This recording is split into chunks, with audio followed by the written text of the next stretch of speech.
दे चुका। अब अंत में मैं आपको बड़ा उदाहरण दे रहा हूं कि होली का खेल कैसा निराला होता है। मैं जो है मध्य प्रदेश में रहा करता था। आज जो हमारी लोकसभा अध्यक्ष है सुमित्रा महाजन जी, ये मेरी सेवा किया करती थी। महान धार्मिक स्त्री है। 14 किलोमीटर नंगे पांव पैदल चल करके मेरा भोजन लेकर के जाया करती थी। स्वामी रामानंद समाधि आश्रम बिसरखेड़ा के अंदर में रहा करता था। वह आदिवासियों के लिए मैं शिक्षा और स्वास्थ्य पर काम कर रहा था। आदिवासी क्षेत्र के अंदर जब मैं काम करता था, ये वहां से पहली बार सांसद बनी, आज 8वीं बार सांसद है। बड़ा सहयोग इसने मेरे को दिया, प्रशासन तरफ से भी, पैसे की तरफ से भी, यानी तन मन धन से सुमित्रा महाजन ने मेरा सहयोग किया। वहां रहते रहते मध्य प्रदेश के मुख्यमंत्री अर्जुन सिंह जी से मेरी मुलाकात हुई। उनकी बहन थी जो यहाँ पचों में ब्याई हुई थी जिला अलीगढ़ के अंदर। जो पचों के राजा थे उनकी वो पत्नी थी, और पचों में है रानी साहब की पचों के नाम से मशहूर थे। तो रानी साहब मेरे को मध्य प्रदेश से अलीगढ़ में ले आई। ये सन 1982 की बात है। जब यह अलीगढ़ में ले आई तो मैं अलीगढ़ में रहने लगा। संयोग की बात है, रानी साहब का लड़का हमारे मतलब का नहीं निकला।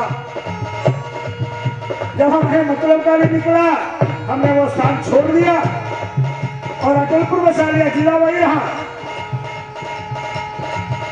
तो देखिए,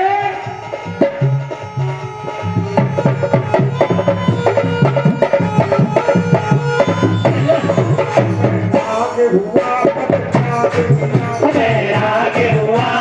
त्याग दिया, बना हरि ध्यान किया।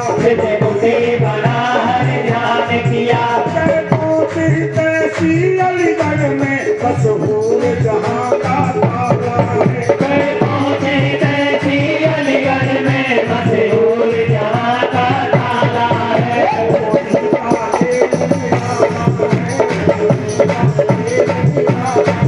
होली का खेल निराला है। होली का खेल निराला है। होली का खेल निराला है। होली का खेल निराला है। होली का खेल निराला है।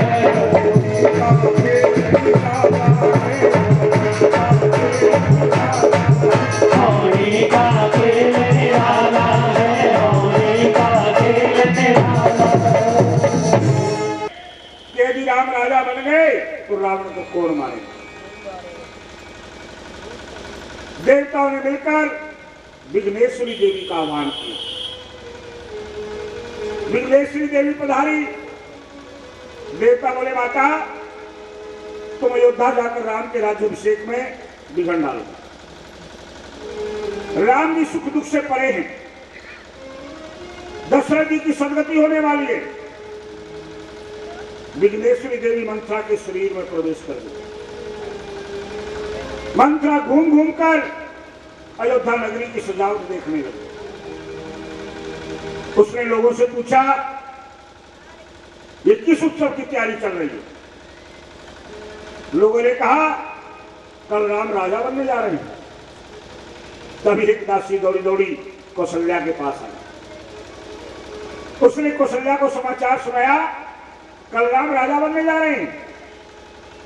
ये समाचार सुनकर कौशल्या इतनी प्रसन्न हुई, उसने अपने गले से मोतियों का हार निकालकर दासी को दे दिया। दासी बड़ी आनंदित हुई और जल्दी जल्दी अपने घर को जाने लगी। रास्ते में मंत्रा मिल गई। मंत्रा ने कहा, क्या बात है, आज बड़ी प्रसन्न हो रही है? दासी ने कहा, कल राम राजा बनेंगे। माता कौशल्या ने मुझे मोतियों की माला दी है। मंत्रा ईर्ष्या से जल उठी। कैकेयी के पास गई और क्रिया प्रारंभ कर दी। मंथरा जोर जोर से रोती, लेकिन फिर भी रोने लग जा। मुझे कैसे पता चला कि ये चित्र होता है? जब मैं पचो में रहता था तो हर रविवार को सत्संग होता था मंदिर में। उस सत्संग की पूरी बागडोर उस समय वहां के एसडीएम थे एमसी उत्प्रेती, कोतवाली इंस्पेक्टर थे राम अवतार शर्मा, मार्केट इंस्पेक्टर थे पचौरी साहब।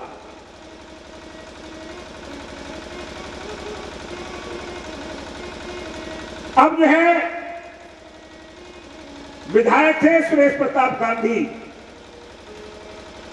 ब्लॉक प्रमुख थे रेशमपाल सिंह जादव। ये सत्संग के मुख्य कार्यकर्ता हुआ करते थे। एक बार एक स्त्री आई, वो मेरे पास आकर रोने लगी। मैं पूछता हूँ, वो बताती नहीं है, रोए रोए चली जाती।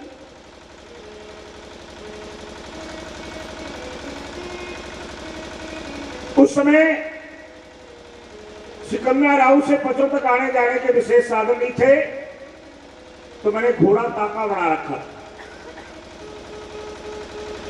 उस घोड़े तांगे से आता जाता था, तो मैं कोतवाल ने उस स्त्री को लेके पहुंचा। मैंने कोतवाल साहब से कहा, मैंने कोतवाल साहब तो कितनी दुखिया है बेचारी, रोए रोए चली जा रही है बेचारी। 1 घंटा मैंने कहा मेरे आश्रम पे रही, 1 घंटा तक इसने कान खाया, लेकिन ये रोई चली जा रही है, आप इसकी सुनिए। तो वह हंसे, कहने स्वामी जी आप संत हैं, हम जानते हैं इनको, ये इसका तिरिया चरित्र है, ये झूठी औरत है। जब हमने यहां से फटकार दी तो इसको किसी ने बता दिया कि पूरा प्रशासन स्वामी जी के सत्संग में जाता है,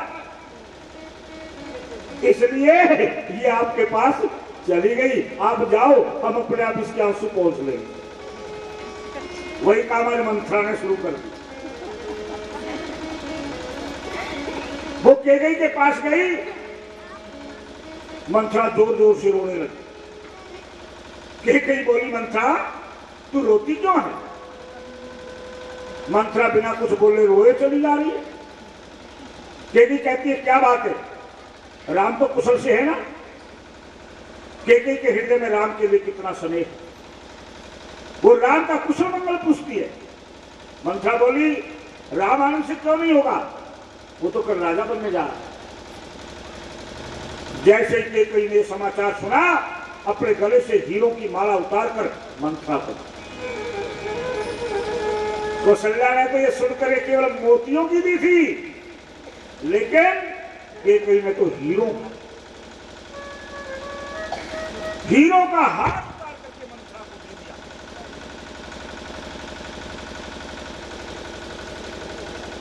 अब राम जो है, मंथरा कहती है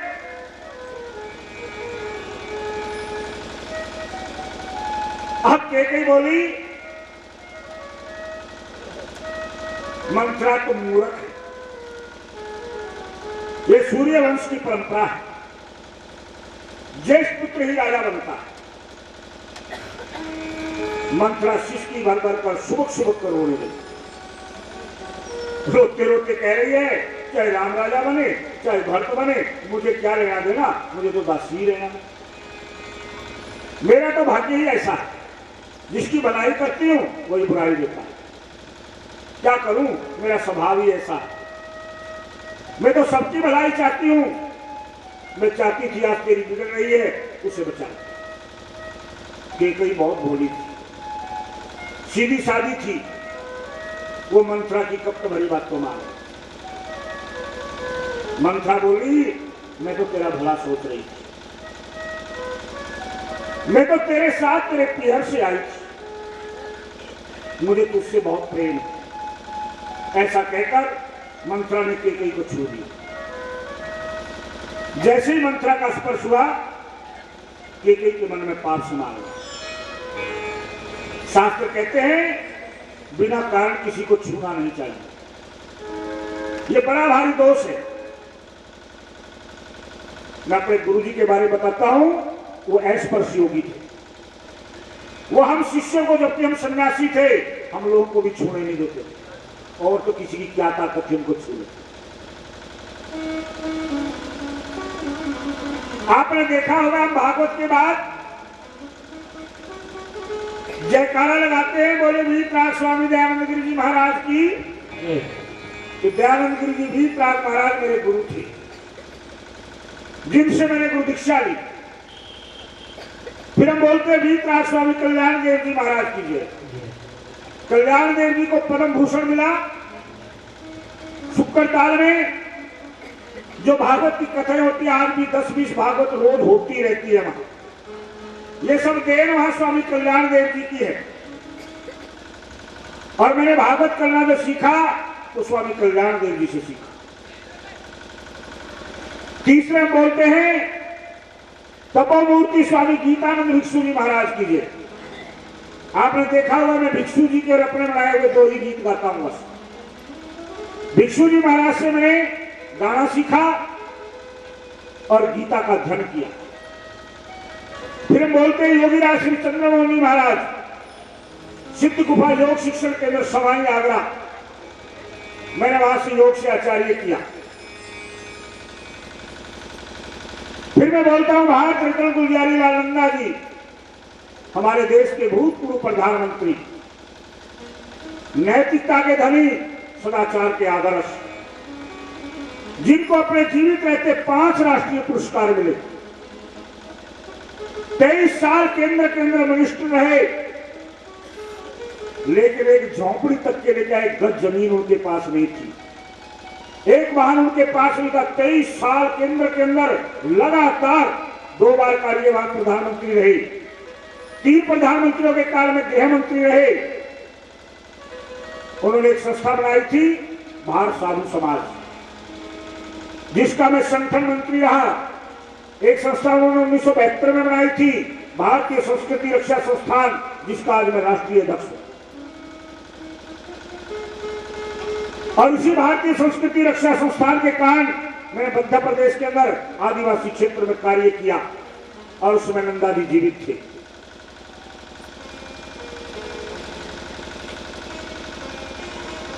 अब देखिए,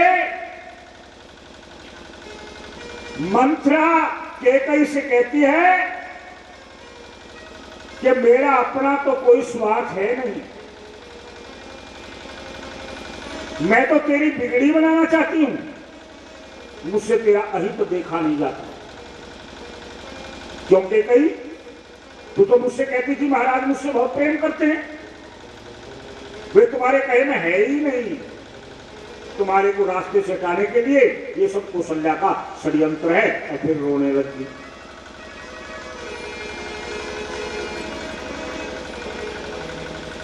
इतने दिनों से अभिषेक की तैयारियां चल रही हैं, तुम्हें पता तक नहीं। ये कई बोली मंत्रा बता, तेरे सिवा यहां मेरा कौन है, अब तू ही बता मैं क्या करूं। अब तो मंत्रा विषु गलने लगी। राम राजा बनेगा, लक्ष्मण प्रधानमंत्री बनेगा, भरत को कारावास मिलेगा, तुम्हें कौशल्या की दासी बनना पड़ेगा। और केकई बोली मैं 3 दिन से बड़े बुरे बुरे सपन देख रहे हैं, मुझे क्या पता था मेरे भक्त की दुर्दशा होने जा रही है। अब तू बता मैं क्या करूं। अब देखो, केकई को जो है बुरे बुरे सपन आ रहे थे, ये उसके विधवा होने की सूचना थी। मंत्रा बोली एक बार तूने मुझसे कहा था कि महाराज के पास मेरे 2 वरदान हैं, वे 2 वरदान तुम आज मांग लो। केकई बोली क्या मांगू। मंत्रा बोली पहला वर मांगो भरत को राजा बनाया जाए, दूसरा राम को 14 वर्ष का वनवास दिया जाए, तो वस्त्र आभूषण त्याग कर कोप भवन में चली जाओ। पहले राजाओं के जो महल होते थे ना, उनमें एक भवन बनाया जाता, जैसे आज होता ना ये ड्राइंग रूम, ये स्लीपिंग रूम, मेरे तो पूरे नाम याद नहीं है, लेकिन घरों में होते हैं ना। इसी प्रकार जब राजा महल बनाते थे, तो मेरा राजाओं से बहुत समझ रहा। अर्जुन सिंह के घर में बहुत रहा, पचों के राजा के बहुत रहा, भवानीपुर के राजा के रहा, बिलारी की रानी के यहाँ रहा, सहारनपुर की राजा की रियासत जाटों की बड़ी मशहूर रियासत है, उसमें लगातार 7 महीने उनके महल में रहा। तो इनके महलों में कोप भवन बना हुआ होता था, उसको बोलते थे कोप भवन। राजा को फुर्सत नहीं होती थी युद्धों से, इनको फुर्सत नहीं होती थी राजकार्यों से। कैसे पता लगे घर में कोई नाराज है? तो जब कभी घर आते थे तो घर का मेंबर उस कोप भवन में चला जाता था। दासियों से राजा पूछता था वो फला कहाँ गया? कोप भवन में। राजा समझ आता था कोई नाराजगी। ये था बस अपना प्रकट करने का तरीका। तो जाकर कहा कि तुम कोप भवन में चली जाओ, जब राजा तुमसे कुछ मांगने को कहे तो रात की सौगंध खिला देना, बड़ी चालाकी से काम लेना, सावधान रहना, क्योंकि सावधानी हटी तो दुर्घटना घटी। और जब महाराज राम की सौगंध खा ले खबरदार मांग लेना। कई थी तो भोली भाली, सीधी सादी, राम को तुम प्रेम करने वाली, महान वीर, परंतु कुसंग के कारण बुद्धिग्रस्त हो। कुसंग हर किसी को बिगाड़ देता। कई अनर्थ करने को तैयार हो गई, सभी वस्त्राभूषण त्याग दिए, कोप भवन में जाकर धरती पर ही लेट गए। राजा महल में आए, पता चला कि कई कोप भवन में। वे सीधे वहीं पहुंच गए। केकई के पास बैठकर केकई को छूने ही जा रहे थे, केकई एकदम बिगड़ गई। क्रोध में भरकर बोली मुझे मत छूना। केकई ने अपने पति का अपमान कर। दशरथ ने कहा तेरे लिए एक शुभ समाचार लेकर आया। एक बार तुमने कहा था और तुम वृद्ध हो गए हो, राम को राजा बना दो। मैंने तेरी बात मान ली, कल राम राजा बन जाए। परंतु केकई अब कहां मानने वाली थी। दशरथ ने कहा केकई तुम ऐसा क्यों कर रही हो? जो तेरी इच्छा है वो मान लो। मैं राम की सौगंध खाकर कहता हूं जो तुम मांगेगी तुझे वही दूंगा। केकई ने कहा आपको याद है आपने मुझे 2 वरदान देने को कहा था, मैं आज उन्हें मांगना चाहती हूं। दशरथ बोले 2 नहीं 4 मांग ले। रघुकुल रीत सदा चली आई, प्राण जाए पर वचन ना जाए। केकई ने कहा भरत को राजा बना जाए। दशरथ ने कहा तेरी बात मान ली, भरत को राजा बना देंगे। दूसरा वरदान मांग। केकई ने कहा तापस भेष विशेष उदासी, और 14 वर्ष राम वनवासी। ये बात सुनते ही राजा मूर्छित अवस्था में ही राम राम बोलने लगे। जब मूर्छा दूर हुई तब कहने लगे केकई ये तूने क्या मांग लिया? राम ने तेरा क्या अपराध किया? तुम राम को वन में क्यों भेज रही हो? मेरी आंखों के सामने से राम को दूर मत करो। मैं राम के बिना जीवित नहीं रह सकता। दशरथ ने केकई को मनाने का बहुत प्रयत्न किया, बहुत विनती की, परंतु वह नहीं माना। प्रातःकाल हुआ, राजा जगे। मंत्री सुमंत केकई के महल में आए, देखा राजा मूर्छित पड़े। उन्होंने केकई से पूछा क्या बात है? महाराज अब तक क्यों नहीं जगे? केकई ने क्रोध में भरकर कहा मुझे क्या पता, शायद राम राम करते रहे। राम से जाकर पूछो। सुमंत सिंह राम जी के पास आए, बोले राम जी आपको आपके पिताजी याद कर रहे। राम केकई के महल में गए, पिता की स्थिति देखी। केकई से पूछा माताजी पिताजी को क्या हो गया? केकई बोली क्या बताऊं, तुम्हारे पिता के दुख के कारण तुम ही हो। मैंने उनसे 2 वरदान मांगे, ये वचन में बंद गए। वरदान मांगते ही अचेत हो गए। राम बोले माताजी क्या वरदान थे? केकई बोली भरत का राज्याभिषेक, तुम्हें 14 वर्ष का वनवास। वरदान सुनकर राम ने माता को प्रणाम किया। बोले माता तुमने मुझ पर बड़ी कृपा की, मुझे वन में ऋषि मुनियों के सत्संग का लाभ मिलेगा, मेरा कल्याण होगा। राम की आवाज सुनकर दशरथ की आंख खुली। राम ने प्रणाम किया। दशरथ ने राम को बाहों में भर दिया। बेटा मुझे छोड़कर कहीं मत जाना। राम जी दशरथ को धैर्य देकर समझाने लगे। पिताजी आपको कौन क्या समझा सकता है, आप तो धर्म के ज्ञाता हैं। 14 वर्ष का समय बहुत शीघ्र समाप्त हो जाएगा। मैं वन में जा रहा हूं, आप आज्ञा कीजिए। राम जी लक्ष्मण और सीता के साथ वन की ओर चल पड़े। भगवान राम गंगा किनारे आए और केवट से कहा, भाई हमें गंगा पार जाना। अब देखिए किस प्रकार से है भगवान राम केवट से कह रहे हैं, गंगा के खड़े किनारे भगवान मांग रहे, गंगा के खड़े किनारे भगवान मांग रहे भैया।